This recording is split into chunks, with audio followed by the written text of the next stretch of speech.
सबसे पहले तो माँ सरस्वती को नमन। आप सभी को नमस्कार, राधे राधे, जय माता दी। आज शुरू करते हैं। जैसे मैंने बोला था पिछले वीडियो में कि अगला जो नेक्स्ट वीडियो होगा वो हर्ड इम्यूनिटी का होगा। हर्ड इम्यूनिटी या पॉपुलेशन इम्यूनिटी उसी को बोलते हैं। तो हर्ड इम्यूनिटी या पॉपुलेशन इम्यूनिटी होती क्या है, इसको हिंदी में बोलते हैं सामूहिक प्रतिरोधक क्षमता। सामूहिक प्रतिरोधक क्षमता। अगर बात करें हर्ड इम्यूनिटी की तो ये क्या है कि जब कोई बीमारी एक बड़े हिस्से में फैले और उस बीमारी से लड़ने के लिए हमारी इम्यूनिटी मदद करती है बहुत ज़्यादा मात्रा में, और जब हमारी इम्यूनिटी मदद करके उस बीमारी को पूरी तरीके से ख़त्म कर दे, उस बीमारी से पूरी तरीके से ख़त्म कर दे, तब हमारा शरीर उस बीमारी के प्रति इम्यून हो जाता है। हमारा शरीर उस बीमारी के प्रति इम्यून होगा, मतलब यानी कि हमारे शरीर का जो प्रतिरक्षात्मक तंत्र है, जो प्रतिरोधक क्षमता है, वो उस बीमारी के खिलाफ गुण विकसित कर लेती है, एंटीबॉडीज बना लेती है, जिससे कि अगर आगे भविष्य में कभी भी वो वायरस या वो बैक्टीरियल अगर दोबारा से इन्फेक्शन हो तो एंटीबॉडीज उपस्थित है जिससे वो लड़े। एंटीबॉडीज या बोला एंटीजन। एंटीजन क्या होते हैं? एंटीजन वो होते हैं, एंटीजन को हम बोल सकते हैं रोगाणु। जैसे कोरोना वायरस क्या है, एक एंटीजन है। एंटीजन बाहर से हमारी बॉडी में प्रवेश करता है और एंटीबॉडी वो होती है जो हमारी बॉडी बनाती है उस एंटीजन के खिलाफ लड़ने के लिए, उससे उसको लड़के उसको ख़त्म करने के लिए एंटीबॉडीज हमारा इम्यूनिटी जो है, हमारा इम्यून सिस्टम जो है वो हमारा बना के उसको तैयार करता है। तो देखते हैं कि हार्ड यहाँ पे ये बात हो रही है कि हार्ड इम्यूनिटी क्या है। तो हार्ड इम्यूनिटी आपने बहुत सुना होगा न्यूज में कि हार्ड इम्यूनिटी से कोरोना खत्म हो जाएगा। हार्ड इम्यूनिटी से ये कॉन्सेप्ट आया कब से ये चीज़ मतलब प्रचलन में है। तो हार्ड इम्यूनिटी जो है वो 1930 में बहुत ज़्यादा मीजल्स की प्रॉब्लम थी। मीजल्स यानी खसरा की बीमारी बहुत ज़्यादा मात्रा में फैली थी। तो उस टाइम पे इतनी ज़्यादा सुख सुविधाएँ नहीं थी, इतना ज़्यादा तुरंत कंट्रोल नहीं कर पाए। तो कुछ टाइम बाद देखा वैक्सीन भी नहीं बन पाई। उससे पहले ही जब एक टाइम पे बहुत ज़्यादा केस निकल रहे थे मीजल्स के खसरा के, और कुछ टाइम बाद धीरे धीरे करके केस बहुत कम होते चले गए। तब डॉक्टरों ने ये देखा कि ये ऐसा कैसे हो गया। तो ये तभी ये शब्द निकल के उभर के आया कि हर्ड इम्यूनिटी, मतलब किसी भी बीमारी जब एक लंबे टाइम तक फैलती रहे तो जो हमारी बॉडी होती है वो कहीं ना कहीं उस बीमारी से लड़ने की जो प्रतिरोधकता क्षमता जो है वो एक विकसित कर लेती है और उस बीमारी से लड़के ख़त्म कर देती है। अब हर्ड इम्यूनिटी का इंतजार कर रहे हैं कि हर्ड इम्यूनिटी अपने इंडिया में आएगी तो ये कोरोना भी खत्म होगा। अब हर्ड इम्यूनिटी का कॉन्सेप्ट के लिए मैंने एक छोटा सा डायग्राम बना के रखा हुआ है। तो आप देखें कि हर्ड इम्यूनिटी क्या है, यहाँ से आपको समझ में आएगी कि हर्ड इम्यूनिटी मतलब होती क्या है। तो देखिए ये कोरोना वायरस है, अच्छा प्यारा सा, जिसने आतंक मचा के रखा है पूरी दुनिया में।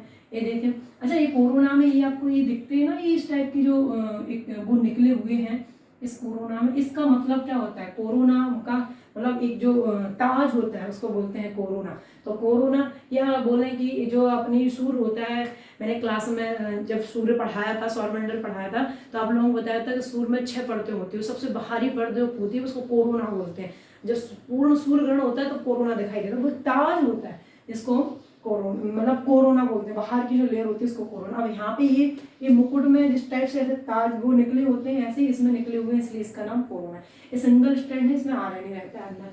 अब देखो जब शुरुआत में जब कोरोना आया, पहली बार में कोरोना आया तो इसने क्या किया कि बहुत सारे लोगों को जैसे ये कोरोना आया तो इसने बहुत सारे, ये रेड कलर का मैंने ये जो बनाया है, इन लोगों को इसने इन्फेक्शन किया। और क्या था कि अपनी सरकार तुरंत उसमें आ गई थी, वो तुरंत पूरी तरीके से लॉकडाउन लगा दिया था 2020 में। तो बहुत सारे लोग जो लॉकडाउन में अंदर सेफ थे वो बच गए। ऐसे ये सब सुरक्षित हैं जो ब्लू कलर से बनाया है, और जो मैंने ये रेड कलर से बनाया ये इनको क्या हो गया था, इन सबको कोरोना हो गया था उस टाइम पे फर्स्ट लहर में।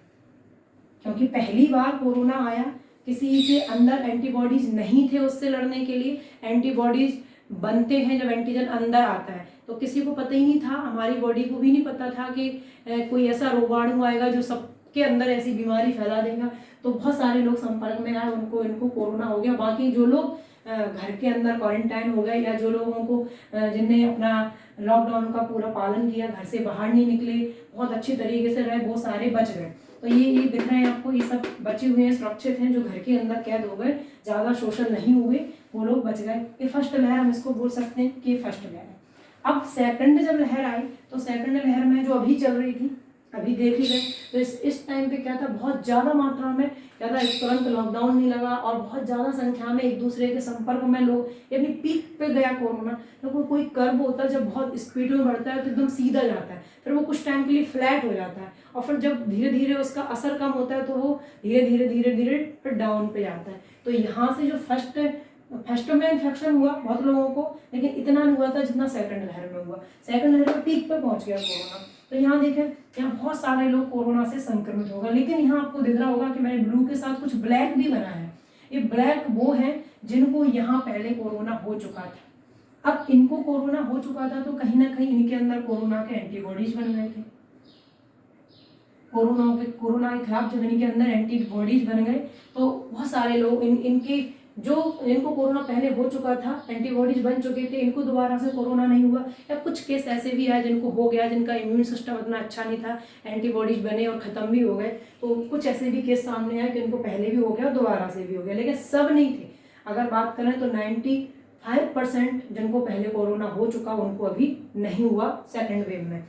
अब इस वाली जो सेकंड वेव चल रही है इसमें बहुत सारे लोग कोरोना पॉजिटिव हो गए, बहुत सारे लोग कोरोना पॉजिटिव हुआ। कुछ लोग ऐसे हैं जो अपनी हेल्थ को लेकर बहुत ज़्यादा मतलब सीरियस हैं, वो घर के अंदर कैद हो गए, 2 मास्क लगा के चलने लगे और बिल्कुल सैनिटाइजर का यूज़ करने लगे। वो लोग अभी भी बच गए, सेकंड लहर में भी ये दिख रहा है, कुछ लोग बच भी गए।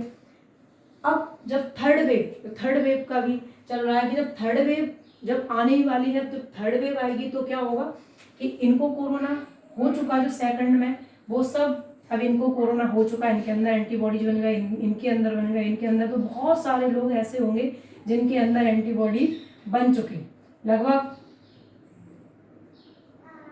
बहुत ज़्यादा संख्या में लोग ऐसे होंगे जो यहाँ पे कोरोना हो चुका है, कुछ को यहाँ हो गया, कुछ को यहाँ हो गया, तो इन लोगों के अंदर एंटीबॉडीज बन के तैयार हो गए। तो अब कुछ ही लोग होंगे जिनको कोरोना का संक्रमण होगा। अब जो कोरोना का संक्रमण, कुछ लोग अभी यहाँ पे भी ऐसे हैं जो बिल्कुल यहाँ से भी यहाँ पे भी बचे, यहाँ पे भी बचे और यहाँ पे भी बच गए। ये आपको जो दिख रहा है कोई दोनों लहर से बच के तीसरी लहर में भी कहीं ना कहीं बच ही गए। तो ये जो लोग कुछ लोग हैं जिनको कोरोना हुआ सेकंड जो आपकी थर्ड वेव में, तो वो इतना ज़्यादा कोरोना नहीं फैला पाएंगे। अब बात करें हम हर्ड इम्यूनिटी की, या कुछ लोग ये बोल रहे हैं कि थर्ड वेव जो आने वाली है वो और ज़्यादा भयावह होगी। तो यहाँ हो चुका है कोरोना लगभग और कुछ लोग वैक्सीन लगवा लेंगे तो उनके अंदर पहले से एंटीबॉडी बन जाएंगे। तो जो थर्ड वेव होगी वो इतनी ज़्यादा घातक नहीं होगी, इतने लोग संक्रमित नहीं होंगे, कम संख्या में संक्रमित होंगे। संक्रमण तो होगा, वो खत्म नहीं होगा, लेकिन कम संख्या में होगा। अब बात करें कि हर्ड इम्यूनिटी है वो आएगी कैसे, तो या तो वो इन्फेक्शन से आएगी या फिर इंजेक्शन से आएगी। इंजेक्शन का मतलब है वैक्सीन से, वैक्सीनेशन जब हो जाएगा तो।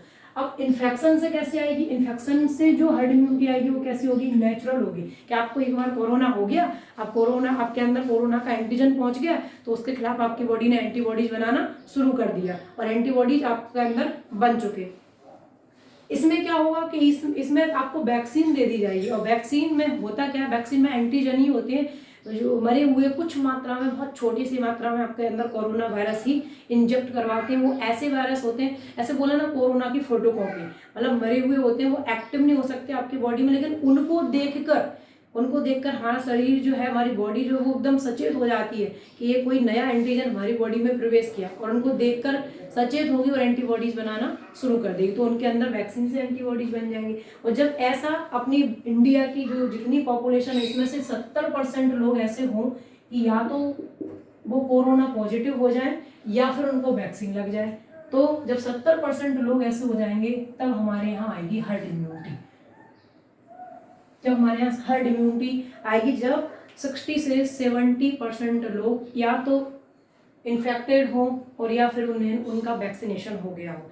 और फिर क्या होगा, जब 70% लोग चारों तरफ से लोगों के अंदर, सबके अंदर लगभग 70% लोगों के अंदर एंटीबॉडीज बन जाएंगे, तो फिर वो अगर किसी पेशेंट के भी संपर्क में आएंगे तो एंटीबॉडीज उनके अंदर बना हुआ है तो उनको संक्रमण नहीं होगा। और इसी को बोलते हैं हर्ड इम्यूनिटी। फिर इक्का दुक्का केस कभी कभार कहीं दिखेंगे, बहुत ज़्यादा मात्रा में केस नहीं निकलेंगे, इसको हर्ड इम्यूनिटी कहते हैं। अभी अगर बात करें तो अपने भारत में एक जो सीरोलॉजिकल सर्वे होता है उसके अकॉर्डिंग अभी तक 3 सर्वे हुए हैं। फर्स्ट सर्वे हुआ था लगभग आपका जून में 2020 में, और उसके हिसाब से कितने परसेंट, लगभग 0.73% लोग निकले थे जिनको मतलब या तो जिनको क्या हो गया, इन्फेक्शन हो चुका था। और सेकंड जो सर्वे हुआ था वो आपका हुआ था, सेकंड सर्वे आपका 6 इसमें निकली थी 6.66%, और ये आपका लगभग सितंबर अक्टूबर के टाइम पे हुआ था सेकंड वाला। और थर्ड सर्वे अभी आपका दिसंबर जनवरी में हुआ और इसमें निकले हैं 21.4% जिनको इन्फेक्शन हो चुका, इनको कोरोना हो चुका। एक अब की बात बता रही हूँ मैं, दिसंबर और जनवरी की।